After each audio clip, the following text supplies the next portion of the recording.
Hey everybody, Josh the RV Nerd of Bish's RV here, actually down at the Alliance campus today because they invited me in to do something I've never done on camera before. Today, we're going to learn about RV lamination and how it all happens. Now, a lot of what we're going to be looking at today will be found in almost any RV that enjoys a laminated process. But there's also some of the things we're going to be looking at that are more Alliance specific. So I'd say about 75% of this will apply pretty much across the board. We're going to learn about all kinds of different substrates and water-based glue activations and all sorts of things, so that before you go handing over your hard-earned money to someone, you understand the difference in the construction from product A to B. And if you appreciate how we got down here, got away from the office, got you this footage, and if you appreciate how Alliance were the folks that first invited us down to do it, hit that subscribe button, like our video, and leave a note that says either, hey, thanks nerd for making it happen, or thanks Alliance for like literally pulling the curtain back and showing us the most detailed processes under the skin that they offer with nothing hidden whatsoever. Well, one of the things that they do, at least here at Alliance, I'm sure it's pretty common at a lot of places, I can't guarantee that every manufacturer does this though, is they house all their materials in the building. And the reason that's really important, especially with stuff like aluminum, is so that it all temperature acclimates and everything is going to experience the same amount of heat expansion, contraction, those sorts of things. Like, you know, if it was really hot or really cold and then they brought the material in and tried to work with it, like if they made cuts, well, by the time it, you know, temperature acclimates after being in the building, it would be too late. And then your cuts wouldn't be, you know, true, wouldn't be correct. And speaking of cutting, well, that's what happens over here. Another major benefit to keeping all the aluminum inside is that it doesn't oxidize because if it, you know, it gets rained on and it gets wet, and you never know what the weather's doing here in the Midwest from one moment to the next. It's got multiple personality disorder basically. But if it gets wet and it oxidizes, it gets kind of a rough pitted surface. The welds just don't hold as well. So these are, they have a whole series of saw stations that they use here. And what's really cool about their process that I learned, again, more specific to Alliance, is each saw station kind of does a little bit of a different thing. One of them, you have a person who really specializes in small parts and small cuts. You know, one of them is, you know, medium, one of them is longer kind of stuff. One of them only cuts parts for walls, one cuts parts for floors.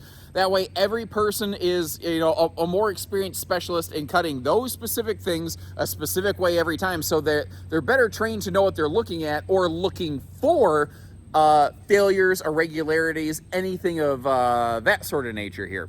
But if you notice, even though we're in a lamination plant, which you associate with a lot of aluminum, you keep seeing stacks of boards laying around. Because something that's actually very common among a lot of RV lamination, although it's really funny, there's a lot of manufacturers that really want you to believe they're the only ones that do it, but myself having gone through multiple different lamination facilities, I've seen this before.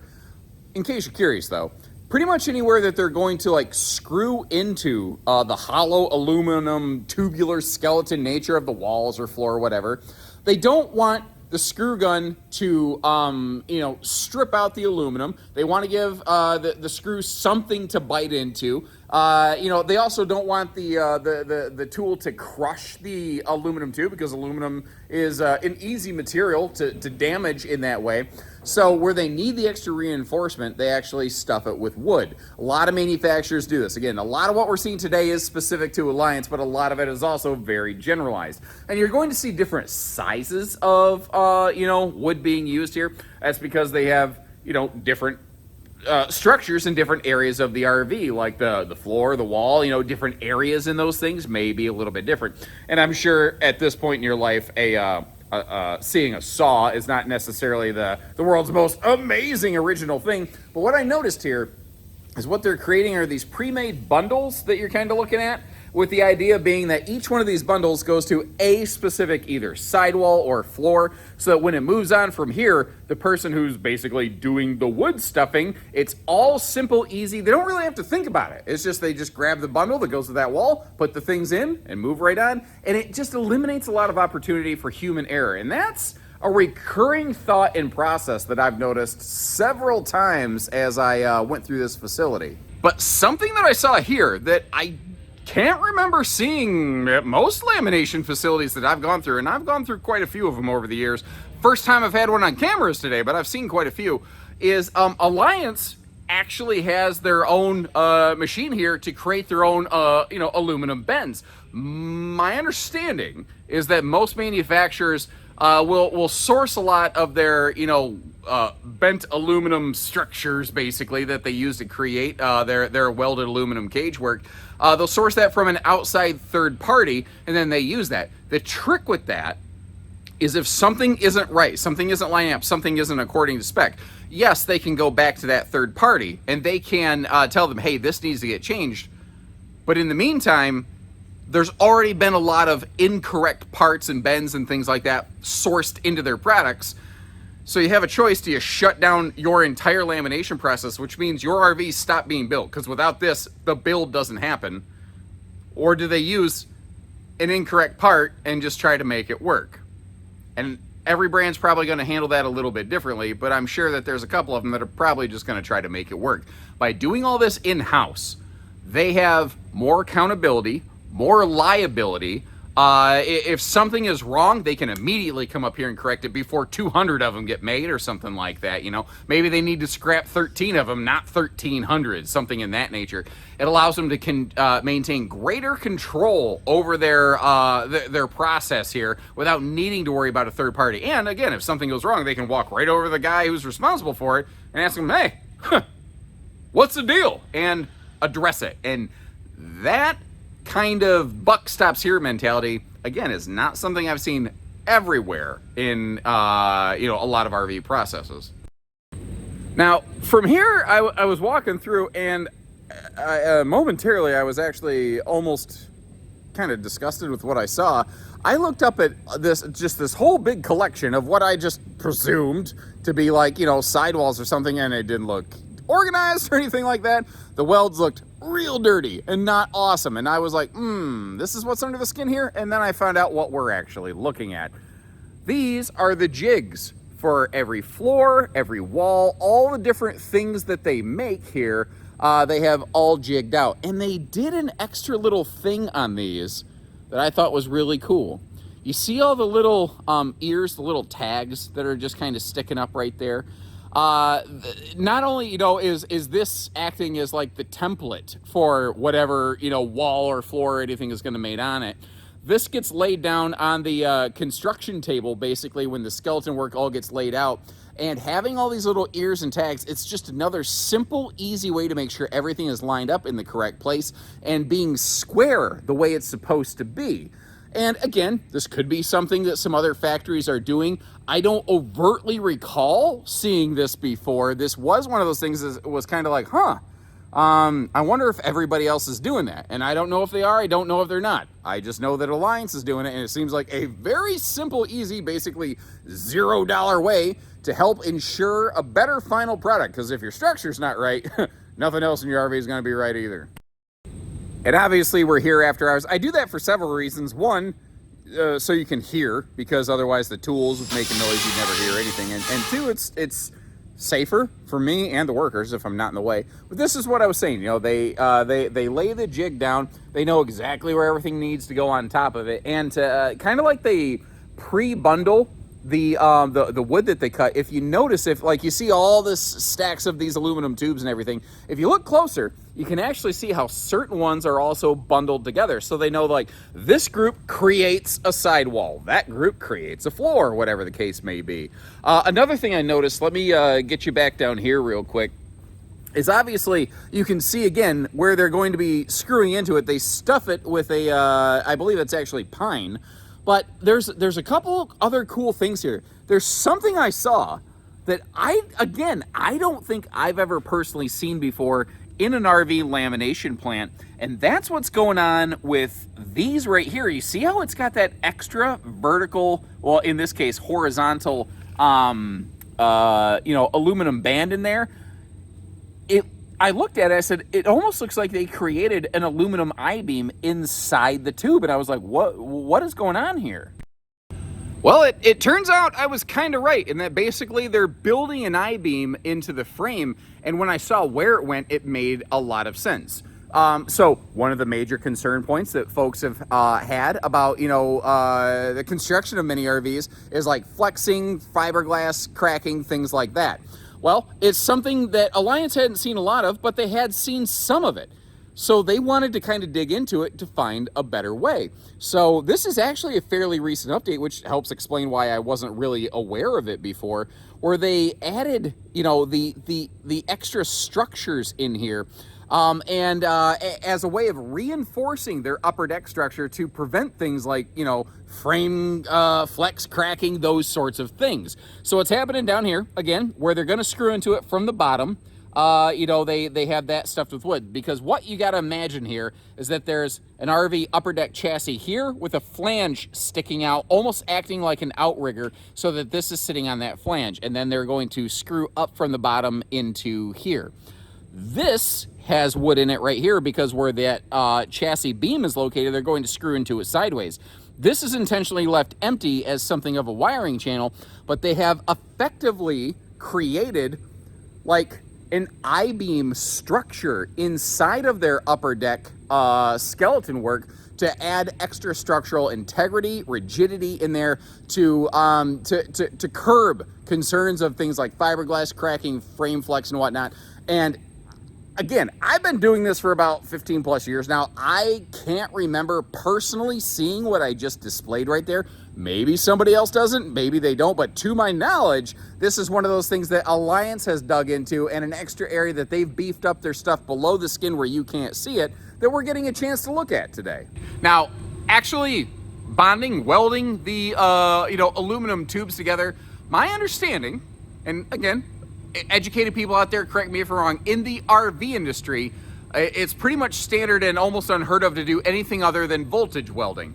And I will be the first to tell you, I am not a welding expert, so I'm kind of regurgitating a little bit of what has been parroted to me. So if this is incorrect or you have extra information, please share it in the comment section. But voltage welding, my understanding, with about 2 seconds of quick Google searching, is it provides a even application of heat during the process, which sounds good when you say it out loud. But the thing is, what it can actually do is where, your two aluminum tubes that you're welding together are touching, it can actually break down and degrade them. And in theory, what you're doing is replacing the damaged and or lost aluminum with the welding wire that you're feeding in there. Alliance is, as far as I am advised, and I'm inclined to believe it because I haven't heard anybody else tell me this before, the only big RV manufacturer who is using impulse welding, which provides a more intermittent heat. And what that does as a result, it doesn't break down, decay, and destroy the aluminum tubes that you're welding together. It actually will bond them together, plus the welding wire that they are including as well, so that you're getting basically more material holding together with more physical surface area to get a better, stronger, longer bond. Another thing that I learned actually about how detailed they are about their whole process of welding here is basically they got like a medieval metallurgist on staff who knows which metals bond better to which things. And what I mean by that is there's a lot, thousands of different potential aluminum alloys, and there are multiple different chemical compositions of the welding wire that you're using to weld those things together. Well, naturally, some of those things are just going to get along better than others. And they showed me this data sheet they went through. I won't tell you I fully understand it, but long story short, they have checked tons of different types of aluminum and how it interacts with tons of different types of welding wire to basically find the best sweet spot combination of materials that like to stay held together better, longer, stronger. And I know that couldn't have been a quick and easy process, and maybe other manufacturers do that or not. I don't know. I do know that Alliance is doing it here, and that gives me a little bit of confidence. I like hearing it. And like I said, I am not a welding expert. You can tell me about anything like this, and I'm going to be like, okay, because I don't personally really know any different. Somebody might look at this and go, no, you're stupid, this is wrong, whatever. I don't know. But what I know is that as a layperson, I look at these welds, and I look at it and I go, it's dirty. Like, I get that when you heat something, there's going to be a burn signature, but I feel like that's residue that's left on the wall that is then going to potentially interfere with my lamination process at important points. And then I got over here to the actual table where, we have a welded sidewall that they're actually stuffing with the styrofoam, and I see none of that. And I realized that they had to be doing an actual cleaning process there. So I recruited the help of Mr. Mr. Drew over here. They didn't get to see what you were doing off camera, Mr. Drew. They, oh, he's gonna recreate it, ladies.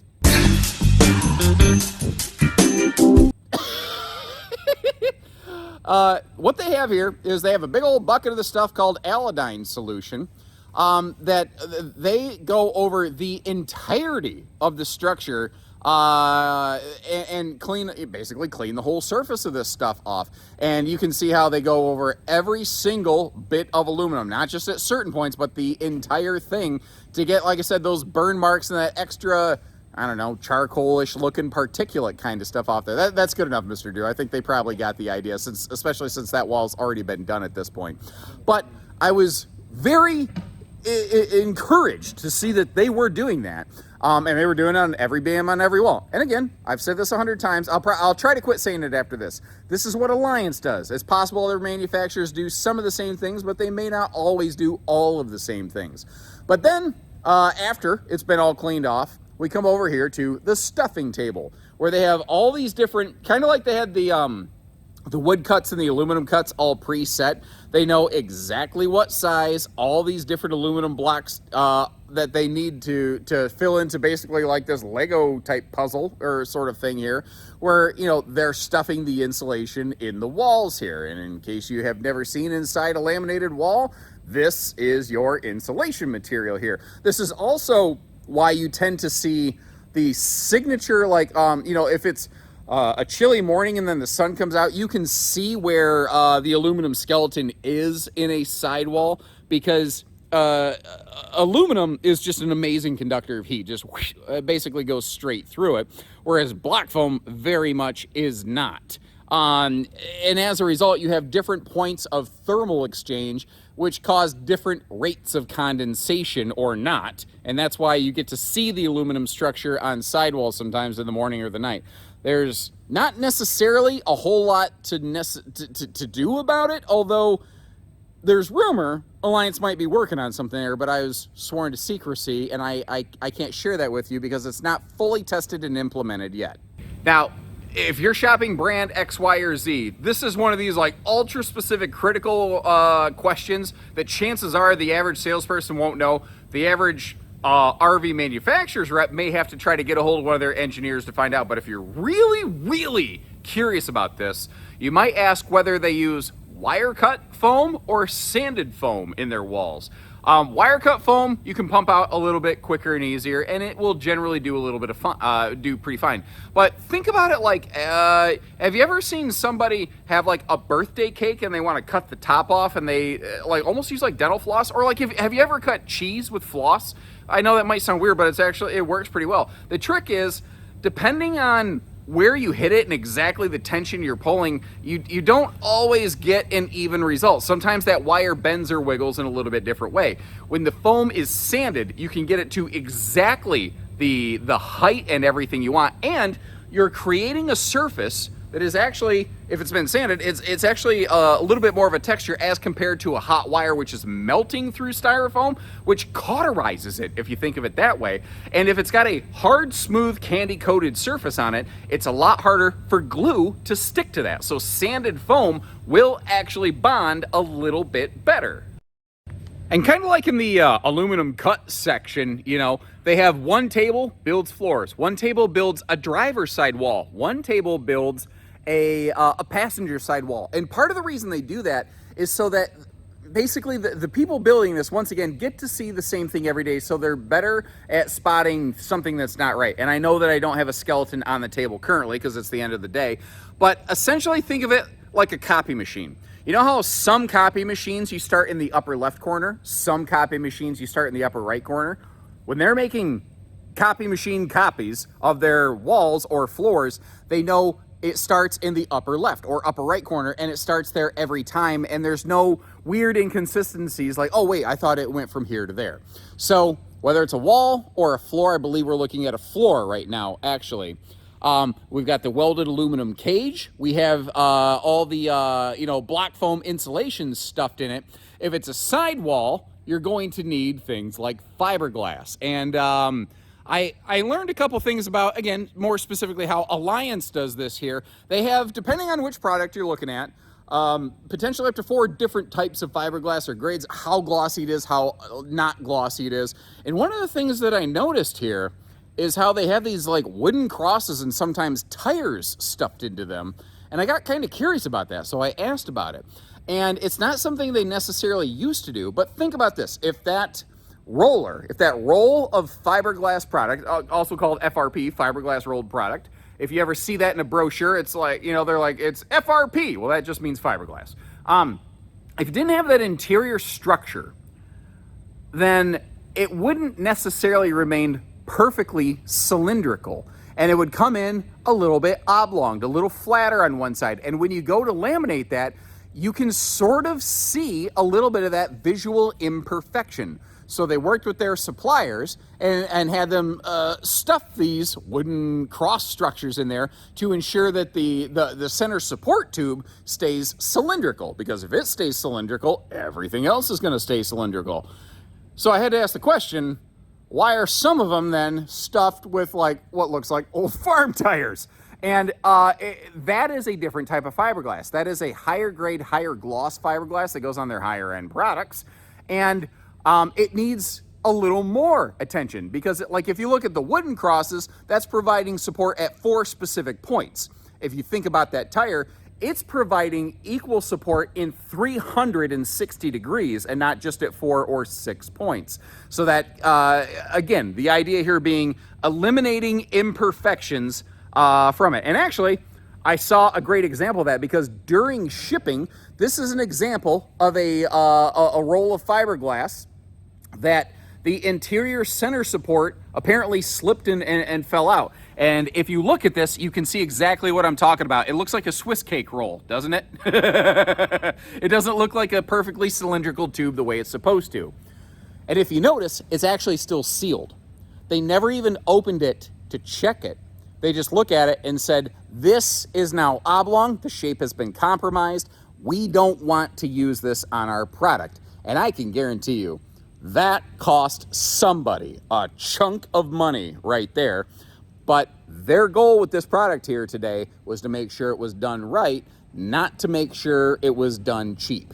Now you can't see what happens here behind me because again, everything's closed up for the day. But just like we got to see where the walls and the floors are all framed out and styrofoam stuffed and everything, the same thing has to happen for the slide roofing. So it's a much smaller station because they're much smaller things, but that's what happens back here. But the thing is, Alliance runs laminated slide roofing, but they will still have lights and stuff running through it. So how do you run the wiring? Well, turns out they just have this little router gun that just kind of routes things out. And it can be one of those things where if the hand routing isn't exactly dead on the same every time, it doesn't matter, because basically the wires are just going to be run in place where the channels are located. Now, the young lady that you saw doing that right there, she does have, there are points in the walls where she knows exactly where to start that router. So, where the light fixture will always be above the dinette. You don't have to worry about it being like a little bit left, right, to center because she didn't happen to line that up. So they do make sure the start point is correct. And then where it goes from there is really not too much of a big deal. But the question I had is, if it's laminated and you're routing a chunk of it out, aren't you digging into the structure of it? And not in any sort of real functional kind of way, because it's only routed on a very shallow, basically, channel on the interior side, the living side. The roof side of it is still untouched, and there's also the decking that goes on top of it there. So all of your exterior structure is still intact.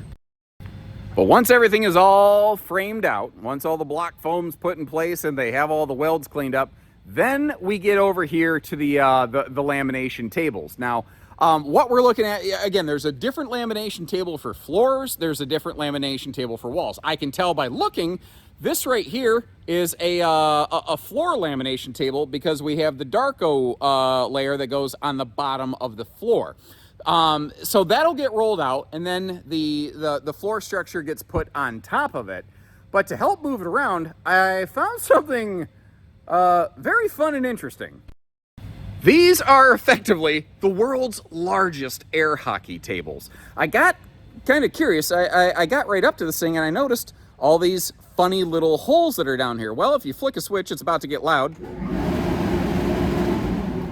There's a massive industrial air hockey fan system going in under here. So basically, when the floor or wall is being moved, it's like a hovercraft. It never actually touches the surface, which is really important if you have a fiberglass side down, which is how it has to move so they can apply the interior wall boards while they're over here so that they're not scraping up the fiberglass. But I got a little bit curious, how do they, make sure everything is still square? Well, turns out when they lay that thing down on the wall over here, they have this handy dandy little contraption. And if you notice, there's a little aluminum runner over on the other side. So they can get it basically moved up to that bumper right there. They can make sure, remember how we talked about the left corner, right corner copy machine? They know that it always gets squared up against that corner. They've already squared up everything else before so that they know when they're laying the wall boards on, that they're actually laying them on in the proper orientation.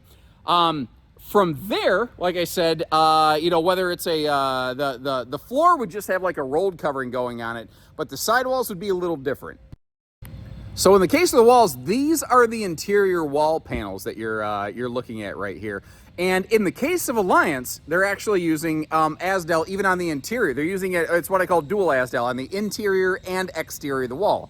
So that wall panel goes through that machine, where basically an even application of a water-activated adhesive glue is sprayed onto it. Then that wall board is basically, it's a really interesting dance watching them work at the lamination table. And these guys never talk to each other, but they constantly float. Every factory I've seen, like, this looks to be like one of the most magical parts of the whole construction experience when I've gone through it, But they get the boards on, your interior wall boards, and then they run it through the machine here. Now, there are primarily two different ways of laminating the whole wall together. Once the glue is put in place, how do you squish it all together?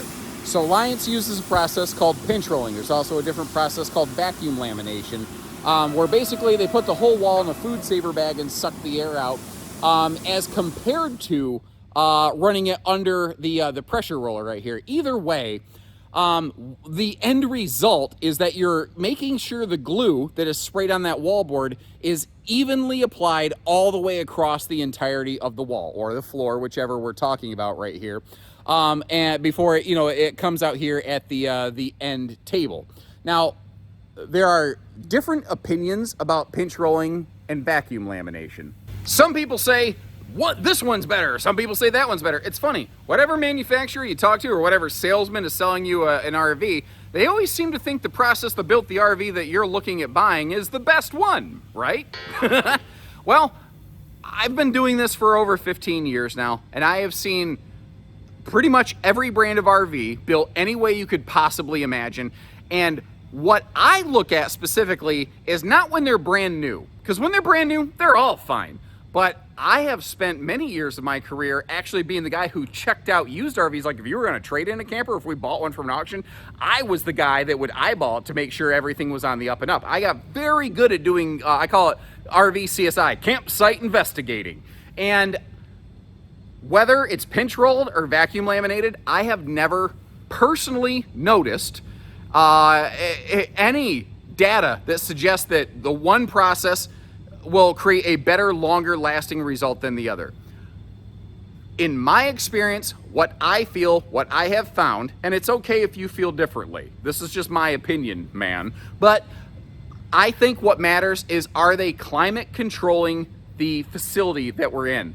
If it looks a little hazy in the background, that's because this is a climate controlled environment. It does not matter if it is the middle of winter or the peak of summer. It will always be between 70 to 72 degrees in here.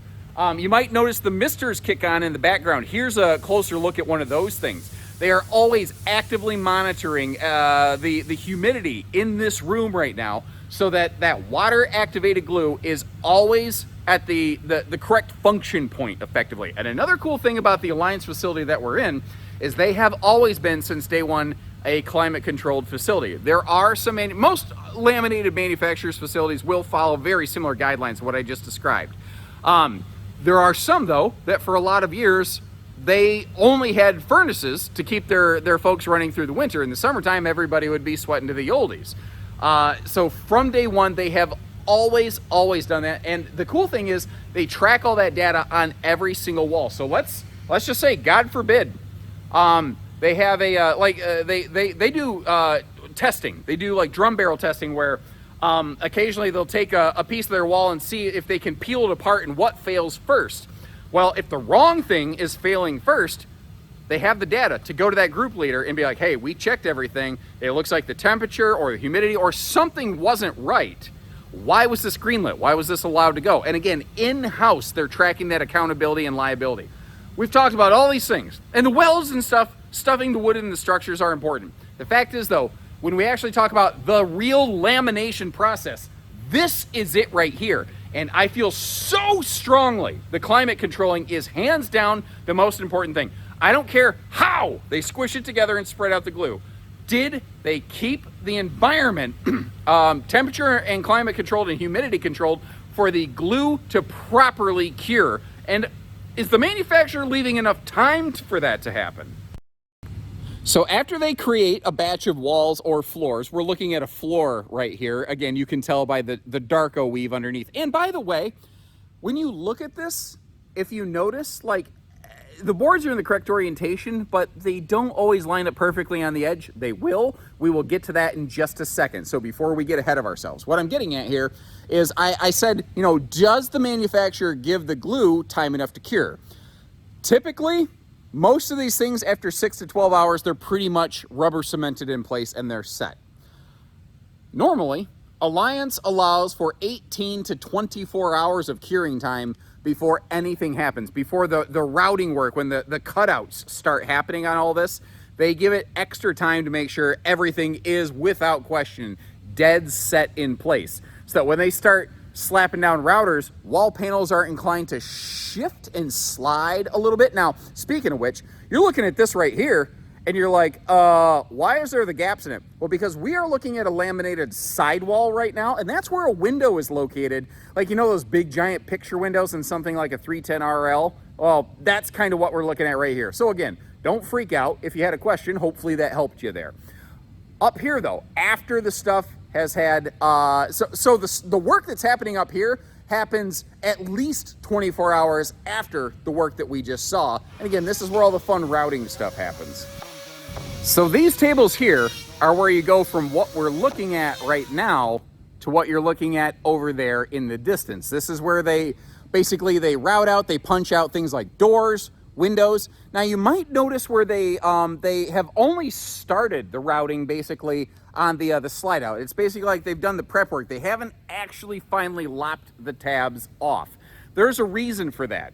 After it leaves the lamination facility, this entire wall and slide wall are all going to move together into the factory itself, where then at the factory, they just knock out those little tabs that are kind of holding the rest of it in place right there. And they mark it so that that slide sidewall stays with the exterior sidewall, so that when it gets all put back together, the assembled slide room will have the exact same fiberglass as the sidewall, so that, God forbid, this thing sits outside and gets tons and tons of weather exposure. You will always have some level of like weather fading, sun fading, something like that. They make sure the slide wall and the sidewall are identical, so they always age and match together. And that got me kind of wondering. I was sort of wondering, like, what do they do with their route out punch outs where they have things like baggage doors? This is one of those areas that different manufacturers are going to have a different way of handling this. What some manufacturers will do is they will take that core, basically that route out punch out of that baggage door, and they will send it off to their baggage door supplier, who will then take that route out, put some trim around it, and make that the baggage door. In theory, that's really, really awesome, as long as that specific baggage door gets matched up again with that exact sidewall. And the thing is, there's a delay period from when that core is shipped out to when that sidewall is completed and finished. And there are going to be some brands who say, well, we can't, slow production down that much. What we need to do is we're going to send you these cores. You send us back a completed baggage door. We're going to install it, and it's pretty much going to look the part. And you know what? In truth, in function, it's probably okay. But again, when it comes to even whether, have you ever looked at an old used RV lot and the baggage door is like yellow, but the sidewall is not quite as yellow? That's part of the reason why, because the baggage door didn't literally come from that sidewall. Alliance doesn't ship their cores out. Instead, what they do is they just order a completed baggage door that they install. But the thing is, their baggage door supplier gets a roll of fiberglass from the exact same batch as that sidewall. So it has the exact same chemical composition, makeup, and everything. So any funky little molecular difference in the mixture, because there's always little tolerances to anything in an industrial process, but the tolerances and the funkinesses, that's a new nerdism, of that baggage door that they buy comes from exactly the same chemical batch as that sidewall, so that everything marries up together. So once again, remember how I talked about don't have a heart attack if some of this board is sticking over? It's intentionally built. Basically, they use oversized boards, and then they trim all that stuff off, so that by the time you get over here to a completed product, they go through with the router, they have all that trimmed off, and you get that consistent result every time. Hold on, let me back up. This is a cool thing. Not every manufacturer does. Quite a few of them do, but not every manufacturer fully frames out every single door cut. There are a lot of manufacturers who will frame out big things like doors and windows, but if it comes to your stovetop vent hood, well, there's some manufacturers who don't bother framing that out. Alliance literally frames out every single hole in their walls and floors. Now, if you back this footage up when I showed you a copy of a floor before we looked at the fiberglass, you will see a spot that has a hole in it that isn't framed out. That's because that's where a toilet goes, and that is actually wood frame, so that gets done later. That's not a welded aluminum thing that is happening in the structure. Another thing I need to kind of circle back on here is earlier I said that they are Azdel inside and out. That's not actually true, although if you notice, they are dual composite, because they're actually using two different composites here. So first of all, over on the left, you can see a little sticker, Azdel. That is a composite resin substitute for things like Luan wood boards. Now, the material itself is significantly lighter weight as compared to wood. It cannot rot, mold, or mildew. The material, it's basically like plastic and fiberglass sort of mixed together. There's a little more technical stuff than that, but for the surface level, that'll get you through. It can't absorb water. The material itself can't. Now, I didn't say that this magically makes your RV waterproof. Let's not get silly about it. There's been some great over exaggerations of what Azdel can do for an RV. It's a cool product. It costs more. RVs built with Azdel are probably going to cost more as a result. One of the things it doesn't do fantastically is screw retention. So they tend to use that on their exterior side of their sidewall, or the bottom side of their floor. Now, if we look over here, you can see two different colors of these stacks. The bottom left, that is Azdel. The taller stack, that is a material called NTXT. Now, Alliance used to use double Azdel. They have since adopted this. It is, again, a composite material. It's effectively made with a lot of the same stuff. It's the difference between a scrim and a frim is what I've learned. So Azdel has a scrim to it, which the best way of saying it is like a little softer finish. And it's a little bit easier for your bonding agents, your glues, to get kind of squished into it. It's also a little more bendy and pliable, whereas NTXT has a frim. It's a little firmer. It's a little more, thicker, heavier. Now, before it gets bonded, it still has a little bit of wiggle to it, but like still wood does too, no big deal there. But it is a firmer material. And this will go on your interior surfaces of your walls and laminated floors. So in case of Asdel, it'll be on the outside layers of your walls and the bottom of your floor. NTXT will be on the interior side of your walls and the top side of your floor. And in the case of your floors, one of the things that they do is they actually offset and dual leave it. So, you know, like right here, we're looking at one layer. What they'll do is they'll have two layers that are offset. So 50% of the way through that panel, they'll set the other one on, kind of exactly like a brick layer. And the reason they do that is to disperse stress, also so that you don't see the signature lines in the floor of like where one board ends and the other begins. It provides just a smoother, more consistent result. Now there's another benefit to using composites directly under the fiberglass that I don't think I've ever talked about on camera before. And that is because, like, whether it's NTXT or Asdel, they're made with the same materials as the exterior fiberglass itself, polypropylene and fiberglass. As a result, when they're exposed to heat or cold, they expand and contract at the same rate. So, you know, when your RV is going to go through some temperature changes, and if your substrate is not growing at the same rate as the fiberglass, then eventually they're going to have a little bit of a split. They're going to constantly be at odds with one another, like some couple with a sort of like toxic, you know, household dysfunction or something like that. So that's one of the reasons a lot of manufacturers really like to use it directly under the fiberglass, and that's one of the major areas that it stops delamination. It's not even so much about you know, the water prevention from getting into the wall. It's just that they grow and shrink at the same rate, so the skin tends to stay on the body the way that it's supposed to. Now, I mentioned a laminated floor, and that immediately spooks a lot of people, so I want to dive into a couple details on that. We're pretty much wrapped up here, but when you hear laminated floors in the RV industry, they had become synonymous with soft floors for a long time. And a lot of those were because they didn't have enough structure in the floor. There were a lot of laminated, I've seen some laminated floors that were literally just a perimeter stuffed with block foam. It's not if but when it was going to fail. I suppose if you want to get super technical, in theory, in enough time, anything can fail. Yes, I get that. But reasonable time. It was going to fail in an unreasonable time frame. If you notice behind me here, Alliance's floor structure is at most 24 inches on center. And when you start getting 36 or less is when those soft floors really start to diminish. And when you hit 24 inches or less, they try to basically aim for an average of 18 to 24 inches on average floor structures, so that once it's all laminated together, you don't develop those soft floors over time. Now, what I would like to do is open up the comments to the class.